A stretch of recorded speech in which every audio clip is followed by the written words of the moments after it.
The weather is definitely not on for going to Kaikoura as we planned. And I don't really feel like slogging balls for 3 days along the tops of the length of the Ruapehu. Shall we go and check out the 3 peaks in Tongariro National Park that Alistair, Tim and Greg have done before?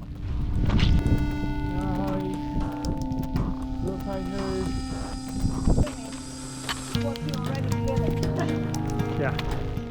Tim had done it in 15 hours. I thought it might take us 20 to 24 hours, so we planned to bivvy near the Tama Lakes. Okay, if I had to bivvy somewhere on the route, I think I would pick the top of Ngauruhoe, just in the kind of in between the outside edge and the crater in the middle. Did look a bit sheltered, and there were also some little holes with some hot puffs of smoke coming out. I thought, that might be a bit warm tonight. So I was already planning on, cooking myself, layering me on top of that hole. Yeah, that was really nice. I gave a wistful look at the bivvy spots on the top of Ngauruhoe when we went past and thought, hey, let's just drop everything and lay here and see the stars tonight. I mean, top of a pyramid. Where else would you want to view stars from? I mean, it's just perfect.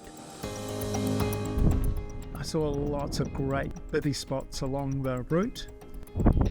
This is a great little saddle on the southern side of Ngauruhoe after you've been past the Tama Lakes.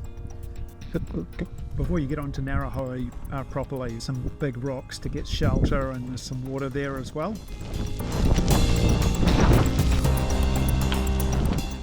We made better time than expected, so we kept pushing out our bivvy spot to the top of Ngauruhoe or the South Crater. The toughest climb of the day for me was the first one. You're still tuning in, but it's the biggest and the most technical. But the view from the top of Ruapehu when the crater lake appears is just spectacular. Never ceases to amaze me every time I go.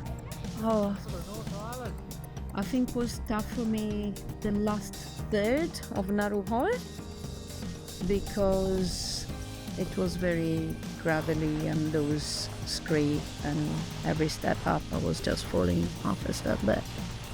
So that was a bit hard. It wasn't as hard as I expected. The first part was quite good. So yeah, the top part of Ngauruhoe was hard. They were all rewarding. They were all beautiful. I liked the little technically scramble on Tahurangi, and I really liked that ridge that we took up Tongariro. Also the time of the day was amazing. The toughest climb of the day for me was definitely the last stretch on Ngauruhoe. I'd started to slip behind a little bit and I was feeling really exhausted. We were about 12 hours into our big day and it was definitely starting to take its toll.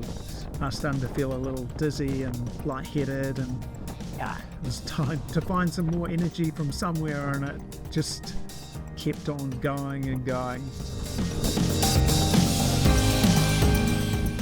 Once Marta got a view of Tongariro, with a few hours of daylight, we were heading all the way in one day. We stopped for a hot soup at South Crater, climbed the ridge to the top as the sun set, then headed to the hut under a perfect star-filled sky. My best piece of advice is to pick a decent weather window. You are in the alpine environment, so respect that, but just as importantly, the views up there are amazing and you really want to see it all. Similarly, when you're in your bivvy bag at night contemplating your part in the cosmos, you can see exactly where you are. Travel as light as possible. Of course, safety is a priority, but on top of that, really think about what's really important for safety and what you could offload.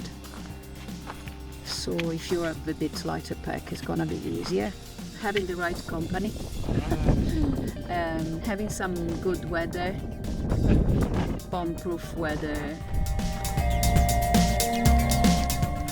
I think you need to have a really good plan for your day. Make sure you have all of the right gear that you need to make sure that you're going to be safe and comfortable. Make sure you have great food so that you've got lots of energy for the day.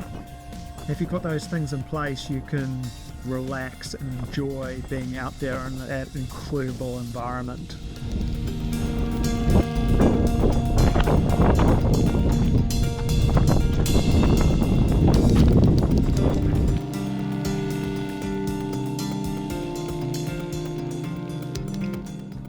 Have you been on or are you planning a big adventure? Our short film service, Short Films Big Adventures, will turn your once-in-a-lifetime bucket list adventure into a stunning, interesting film that you can share and enjoy with family and friends forever. Visit shortfilmsbigadventures.com to find out more.